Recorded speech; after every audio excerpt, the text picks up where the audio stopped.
Hello বন্ধুরা, আজকে আমার ক্লাস ছিল। ক্লাস থেকে বেরিয়ে আমার একটা বেস্ট ফ্রেন্ড আছে মৌসুমি। হাই। তো ওর সাথে এখন রেস্টুরেন্টে এসেছি খেতে। তো এটা কোনো প্ল্যান ছিল না, তো হঠাৎ করেই ঠিক হলো। আজকে ক্লাসটা আমাদের একটু লেট হয়ে গেছে, মানে আমাদের যে টাইমিংটা দেওয়া থাকে তার থেকে আরও 1 ঘন্টা এক্সট্রা লেগে গেছে। তো বেরোতে বেরোতে আরও বেশি টাইম লেগে গেছে, মানে সন্ধ্যা হয়ে গেছে। তো তারপরে খিদেও পেয়ে গেছে। আজকে আমি দুপুরবেলা লাঞ্চ না করে এসেছি, কাজে বাড়ি থেকে বেরোতে লেট হয়ে গেছে। তো ক্লাস করতে করতেই আমার পেট ডাকছিল, সমানে পেট ডেকে যাচ্ছে। তো খিদে পেয়েছে প্রচণ্ড। তো এটা হচ্ছে দেশপ্রিয় পার্কের ওখানে যে গোল্ডেন ফিশ রেস্টুরেন্টটা আছে, ওখানে এসেছি। তো একটা কম্বো আছে, এখানে এখন অফার চলছে, সেটা এখন খাবো।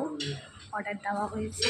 এখন আমরা দুজন মিলে পাখির মতন বসে আছি, তো মানে চাতক পাখির মতন কখন আসবে খাবার আর আমরা খাবো, কখন আসে আর কী কী খাচ্ছি আপনাদের দেখাবো। তো সঙ্গে থাকবে।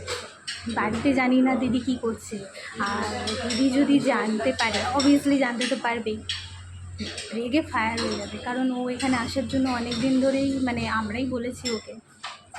তো ওরও শরীরটা ঠিক যাচ্ছে না, সেইভাবে প্ল্যান করে আসা হচ্ছে না।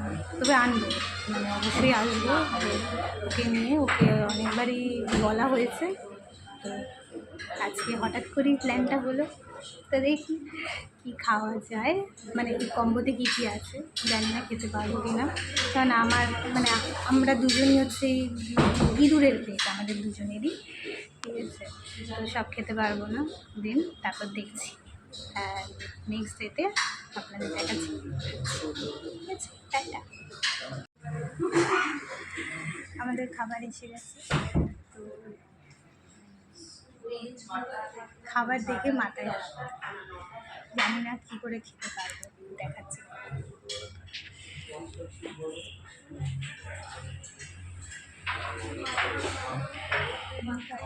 এখনও আইসক্রিম খাওয়াটা বাকি, মানে দাওয়াটা বাকি আছে। ভুলভাল ভুগছি, খাবার দেখে মাথা খারাপ হয়ে গেছে। তো দেন খেয়ে দিয়ে আপনাদের তারপর দেখাচ্ছি।